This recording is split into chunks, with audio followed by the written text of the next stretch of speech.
Hello everybody. Once again, this is Ross Parsons from the University of Idaho. We're talking a little bit about Attachment 4, a go-to guide for CloudCompare software.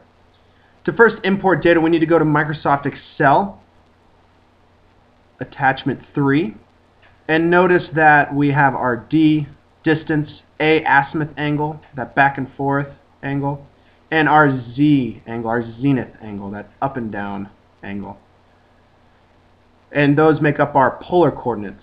Over here, our X and Y and Z make up our Cartesian coordinates. Let's say we're going to take perhaps the diameter of my water bottle, and one measurement I make with the LiDAR unit, I decide that our distance is 3.34, our azimuth angle is 40.55, and our zenith angle is 145.99. I'm going to move the LiDAR unit and take a second point, a second piece of data, and our distance doesn't change all that much. Our distance is going to be 3.41, and our azimuth, that back and forth angle, will change, right, because I'm moving the pan tilt unit to the right. So our azimuth is going to be 42.24. And our zenith angle, our up and down, doesn't really change all that much. So we're going to say it's 146.11. If you notice, our Cartesian coordinates are set for our first set of data, but not for our second. So we're going to grab the boxes and just drag them down, and Excel does the math for us. That trigonometry right there, our X and our Y and our Z, are figured using cosine and sine. And note that Excel uses radians, not degrees. So if you're going to do this by hand, you must make sure that degrees are changed into radians into Microsoft Excel. Next, we're going to copy our Cartesian coordinates, just the numbers. We're going to copy them. Notice we're copying just the numbers. We're going to a new sheet, and we're going to go to Paste Special, not Paste. Once we click on Paste Special, we're going to paste values. And we're going to click OK. Great. Now we're going to save this sheet 3. We're going to save it as an Excel workbook. And we're just going to call this Test Water Bottle.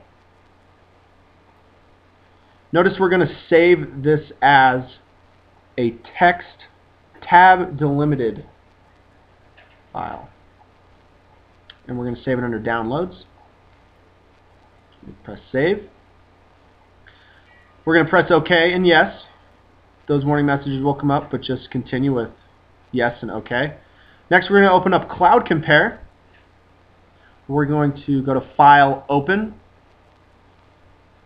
We're going to make sure right away down at the bottom that we're allowing all types of files. And we're going to go to where we saved our data, which for me was in Downloads. And there we are, Test Water Bottle. We're going to press Open, making sure that we have all file names available. When this window pops up, we're again making sure that we just have numbers in there.